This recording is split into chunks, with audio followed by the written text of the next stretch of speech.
Good morning and welcome to Pick Up and Deliver, the podcast where I clip on a microphone when I step off the train and record an episode for you while I walk home. I'm Brendan Riley.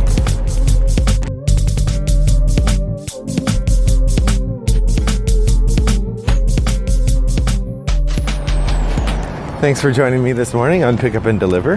I'm glad to be speaking to you from chilly suburban Chicago. My wife found a internet meme that suggested the different seasons in Chicago for the Midwest for spring, or the different seasons are like winter, pre-spring, second winter, early spring, winter relapse, fourth spring, something like that.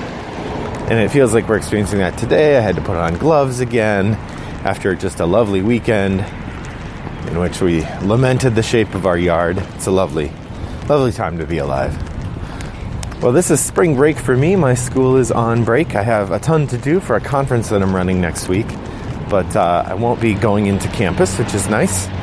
Now, I am going to try to record several episodes this week so that I won't actually record and post any next week, but hopefully the ones that I'm recording this week can be queued up so that you get your weekly dose of Pick Up and Deliver next week. It's possible that I'll only have 2 episodes next week, depending on how my recording schedule goes this week. So that's the administrivia for Pick Up and Deliver podcast. I wanted to ask you about my introduction. So when I introduce myself, I say, this is the podcast where I pick up an audio recorder when I step off the train. But as often as not now, it feels like my recording is when I'm just dropped the kids off at school or I'm out for a walk or something. So I have a question for you listeners and my first official listener poll. I'm curious to hear this. Let's say if you can send me your responses by email or by visiting the Board Game Geek Pick Up and Deliver podcast page. I will put this poll there. I'm curious what you think I should do with my introduction. Should I leave the introduction at when I step off the train as a kind of nod to the original and hopefully still majority of the episodes? Or should I change it each time? So the podcast where I clip on a recorder one eye, da-da-da-da, and have it change each time, which might have a kind of nice flair to it. Or I guess those are the two. I would entertain other suggestions for how to start the podcast, but I feel like one of those two would be just fine. Okay, now I'm officially done with the miscellany of running the podcast. I'm ready to talk about today's topic. So I was thinking over the weekend about different kinds of games, and my wife and I played a game of Mythos Tales, which is pretty fun. It's an interesting game about investigating mysteries in Arkham, Massachusetts, instead of the Lovecraftian universe. It's modeled on the game design of Sherlock Holmes Consulting Detective, with the idea being that you get a case book, you get a newspaper, you get a map, and you get a prompt to start. And the idea is in a phone directory. The idea is you go from place to place, investigating the mystery by listening to clues and then going to other places, and you record how many places you went to. Mythos Tales does have one innovation that I really like. It's called requirement cards. There's a deck of cards numbered 1 through 20 or something. And whenever you go to a particular place, it'll say, take requirement card 1. And the card is just literally a card with the number 1 on it. And the idea is that later, when you go to something else, something will happen, but it'll say, if you have requirement card 1, go to this other thing. And then at the end of many of the cases, they have these alternate scenarios that you read only if you had a particular set of requirements in place. So it's a clever mechanism to add to the flavor. I think that they're neglecting, however, their first clever mechanism, which is to have a different time of day. There are a few places in the game where the time of day where you visit the location matters, and then there are most locations it doesn't matter, which would be fine, except that often the clues they give you are related particularly to a time or a day, as though you hadn't visited at a particular time or day. So anyway, I don't know. I think it would probably be too hard to make it so that you had to go at a particular time. It would be too easy to waste steps or waste visiting steps. But I think it would make it a little more fun. But anyway, we were playing that, and I was thinking about a comment that was made by Paul Dean on the Shut Up and Sit Down podcast, I believe. Or it might have been Matt, I can't remember Matt's name. Sorry, Matt. On the Shut Up and Sit Down podcast about the difference between Sherlock Holmes' Consulting Detective and Mythos Tales. Namely, that Consulting Detective demands that you make a few leaps of logic that are missing from Mythos Tales. Most of the stuff Mythos Tales does is pretty straightforward. It'll give you you'll hear a narrative from a person, it'll list a location or two and a person or two, and those are your clues. You might have to use a little bit of energy to choose which of those clues is likely more important.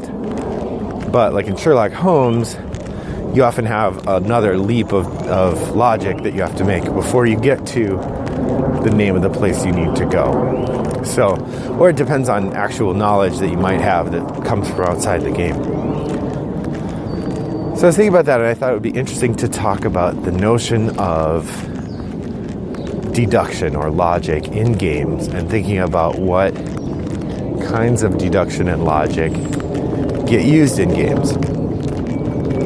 So as an English professor who teaches reasoning as part of how I talk with my students about their writing, it's important to kind of know the different kinds of deduction. There are two main kinds. There's induction and deduction. There's also something called abduction, which frankly is really confusing. I've studied it a bit, and I still find it very difficult to explain to people. So if you're looking things up, feel free to take a look at abductive reasoning and kind of reflect on what that has to do with anything else. It's not easy to understand. So, the most common kind of game that we encounter in games when we talk about different kinds of reasoning, mystery reasoning games, we have deductive reasoning games. The grandmother of all these games would be Clue, or a more recent version of that kind of game would be Mystery of the Abbey. These are games where you have a series of clues that you use to deduce who the murderer is. And deductive reasoning means taking the possibilities and eliminating them one by one. That you come up with a logical consequence that A is the case, so therefore B must follow. And to get that must follow in deductive reasoning, you have to remove everything. So, for instance, if you know if you want to think Colonel Mustard might be the murderer in Clue, you would have to first eliminate all the other potential murderers, and then you might deduce Colonel Mustard is the murderer. So the deductive reasoning is the primary form of logical reasoning that games ask people to use when the game presents logical reasoning as a thing you're supposed to do. For instance, the classic social deduction game, Werewolf, is about trying to figure out who has motives for lying and who doesn't. And I think there's some interesting arguments to be made that perhaps Werewolf is in fact an inductive reasoning game, and I'll talk about that in a minute. But some other games are a bit more particular. Something like The Resistance or Secret Hitler has a series of actions people take that can allow you to deduce, if this person voted for this team and this team and this team, and all three of those teams failed their missions, perhaps that person is a bad guy. That actually might be abductive reasoning as I'm explaining it now, but the notion of deductive reasoning, and I've had games of The Resistance where it gets to this, where we get to the point where I say, it must be either you or you as the traitor because of these combination of things. And since the traitors are the only ones who are allowed to fail a mission, that's kind of how deductive reasoning would work in a social deduction game. Now, I would say the height of modern board gaming with deductive reasoning would be Alchemists. Alchemists is basically, if you haven't played it, it's a very thematic game from CGE. I forget the name of the designer, I apologize. Mysterious designer. And the idea is you're magicians in a medieval world, and you're trying to figure out what these different ancient alchemical ingredients do. And so you make these potions, and then you have your servant test them, and the potions will give, either strength or luck or wisdom, or they take it away. And so you can come to understand the qualities of each of the ingredients by means of testing these different potions. And again, this is using a bit of abductive reasoning where you're inferring from a couple case examples a larger answer, or deductive reasoning if you've solidified and you have a firm grasp. You know that by the logic of the different things you've found, this must be the case. So alchemist would be the height of deductive reasoning. Most games don't use inductive reasoning, and I think that's because it's too easy for it to fail.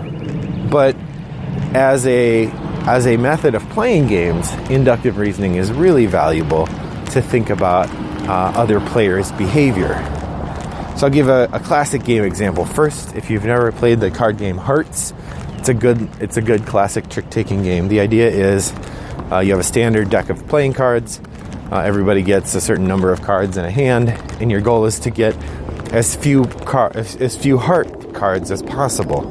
So every time you take a trick, you then lead the next trick, and whatever suit was led is the primary suit. And then any offsuit can just be played if you don't have a card of the primary suit. So the goal is to not get hearts. You don't want to take tricks where people have played hearts, because you get points for them. However, and there's also the Queen of Spades is also worth 13 points.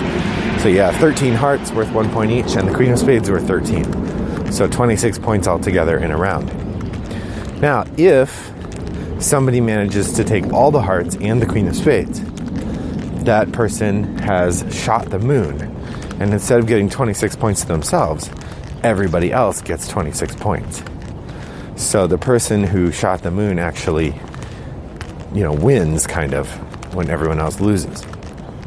So if halfway through a round of hearts, a hand of hearts, you notice that someone has taken all the hearts so far, and they seem to be gearing up to continue taking tricks, you can infer that they are trying to shoot the moon. So an inference, or you can use inductive reasoning to infer that they're going to shoot the moon. So an inductive reasoning is moving from general principle to specific application of that principle.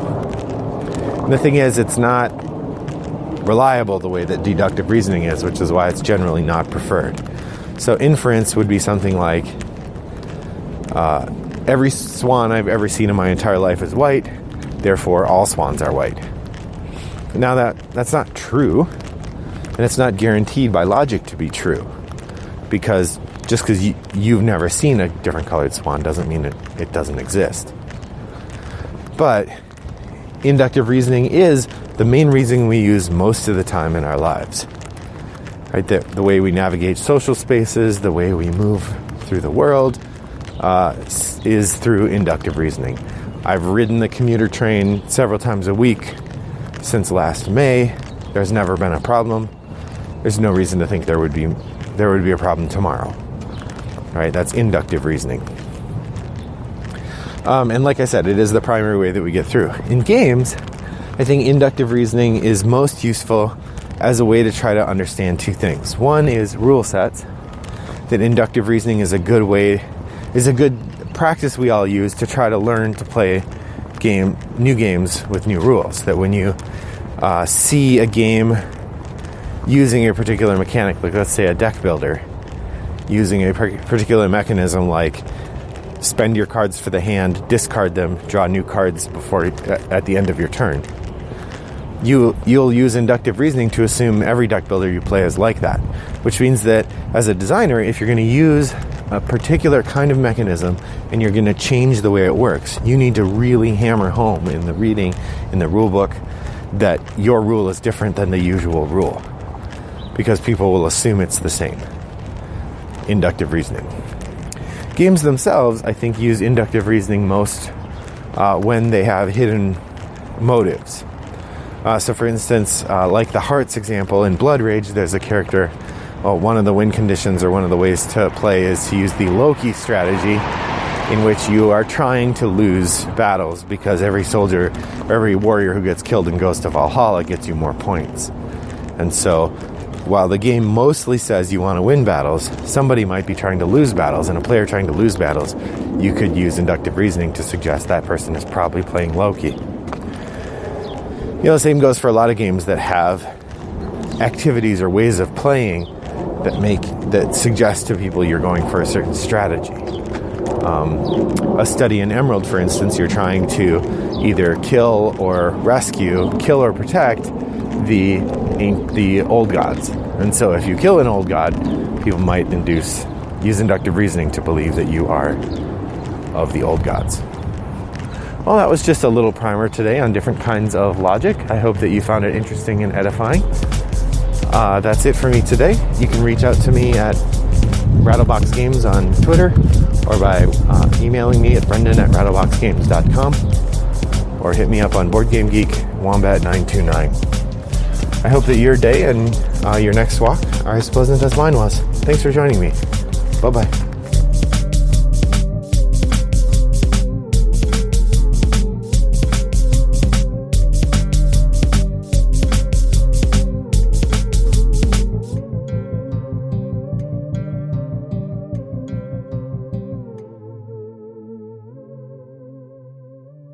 Brought to you by Rattlebox Games.